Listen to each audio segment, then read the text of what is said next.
Assalamualaikum warahmatullahi wabarakatuh. Selamat datang di mata kuliah Perekonomian Indonesia. Pada pertemuan kali ini kita akan membahas tentang sektor industri. Meskipun di silabus judulnya perkembangan sektor industri, kalau perkembangan kita harus mendapatkan banyak data tentang sektor industri. Tapi ini khususnya ke teoritis. Kayak industri sudah diatur dalam Undang-Undang Perindustrian Nomor 5 Tahun 1984, yang mana industri itu adalah kegiatan ekonomi yang mengolah bahan baku atau bahan setengah jadi ataupun barang jadi yang kemudian diolah agar nilainya meningkat atau kegunaannya meningkat.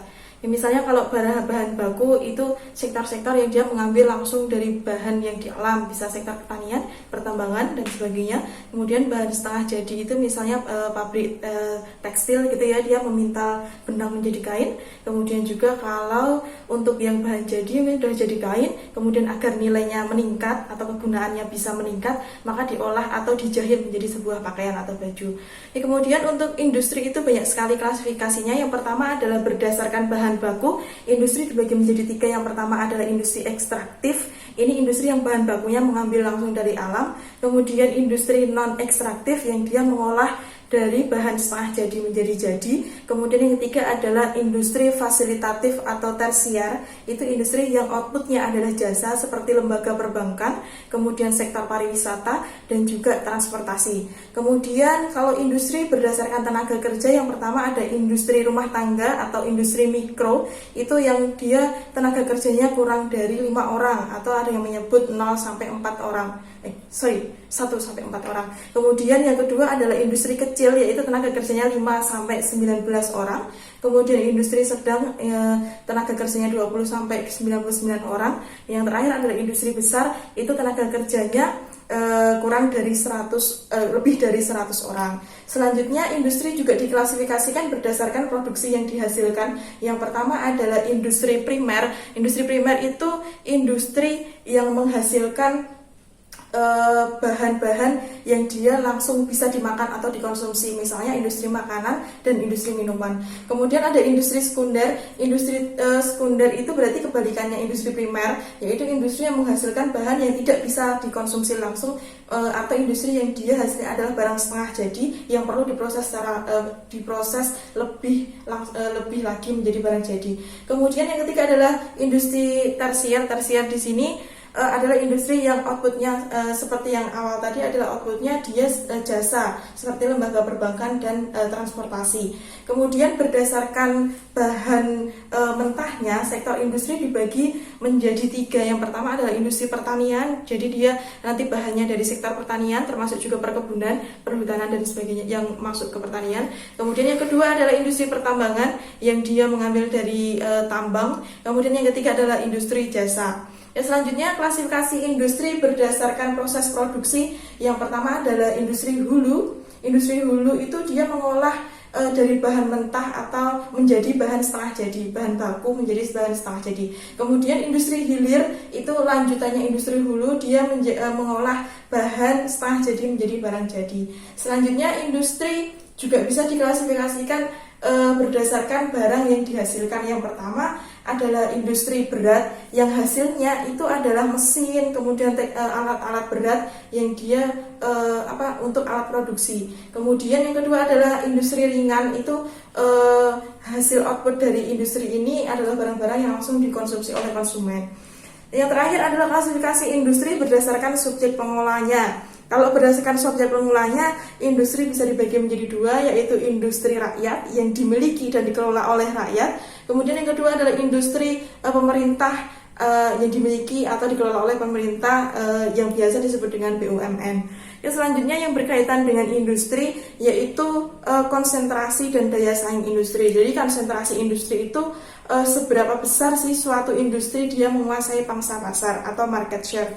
Oke, di papan tulis teman-teman bisa melihat di sini konsentrasi sektor industri itu biasa atau lazimnya bisa diukur dengan 2 hal. Yang pertama adalah CR4, ini concentration ratio of the 4 large companies.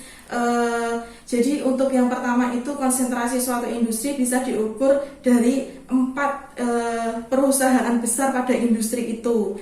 Misalnya kalau perusahaan otomotif gitu ya, kita bisa melihat 4 besarnya siapa, misalnya Toyota dan sebagainya. Kemudian indikatornya adalah ketika nanti nilai koefisiennya 0,4 kurang dari 0,4 atau kalau di persentasenya adalah kurang dari 40%, berarti pada industri itu persaingannya adalah yang terjadi persaingan bebas atau yang biasa dikaitkan dengan pasar persaingan sempurna. Kemudian ketika nilai koefisiennya lebih dari 0,4 atau lebih dari 40%, maka persaingan yang terjadi di industri itu adalah persaingan oligopoli. Sebagaimana teman-teman kalau belajar di ekonomi mikro, itu pasar oligopoli adalah pasar yang dikuasai oleh lebih dari 2 perusahaan tapi tidak lebih dari 8 perusahaan. Kemudian kalau koefisiennya lebih besar lagi atau dia mendekati 100% atau 1 gitu ya, maka yang terjadi adalah persaingan monopoli.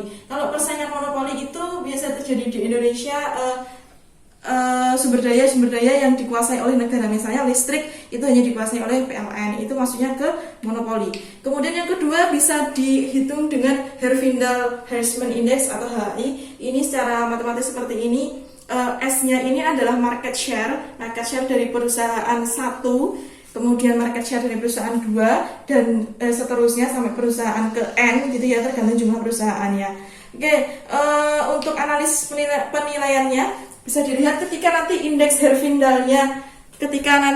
Herfindahlnya kurang dari 1000, maka yang terjadi di situ adalah pasar persaingan bebas. Kemudian ketika indeks Herfindahlnya itu di antara 1000 sampai 1800, maka persaingannya adalah oligopoli. Kemudian ketika indeks Herfindahlnya lebih dari 1800, maka yang terjadi adalah persaingan monopoli.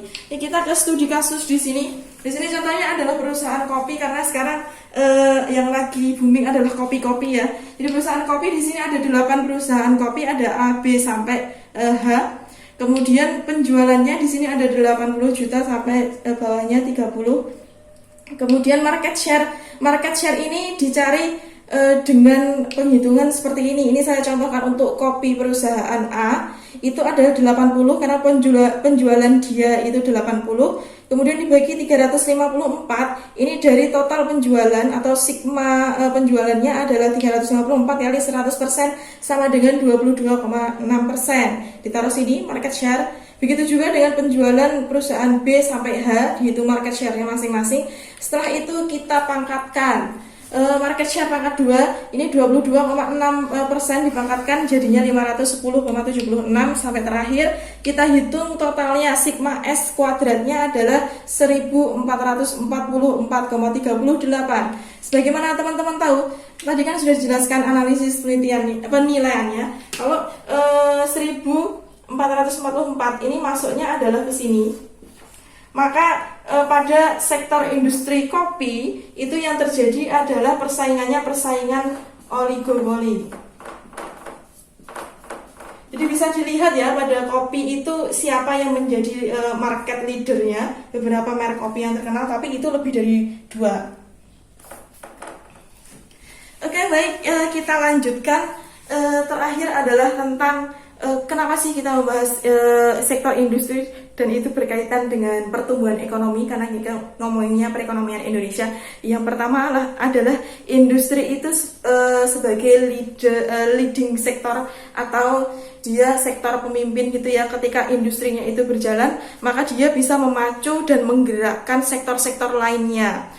Kemudian yang kedua adalah pada sektor industri itu dia banyak menyerap tenaga kerja.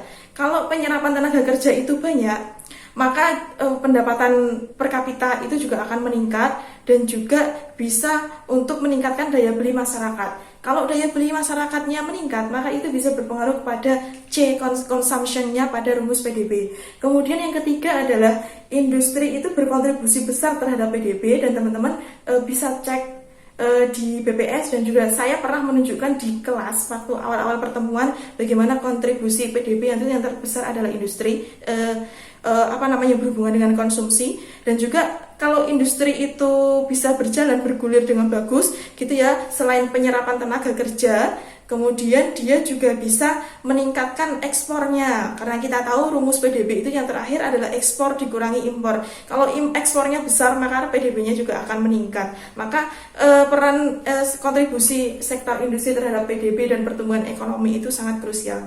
Oke, baik teman-teman, saya kira ini materi terakhir sebelum kita lanjut ke uji kompetensi 2. Selamat belajar dan dibuka lagi materi-materinya. Terima kasih. Mohon maaf jika ada kekurangan. Wassalamualaikum warahmatullahi wabarakatuh.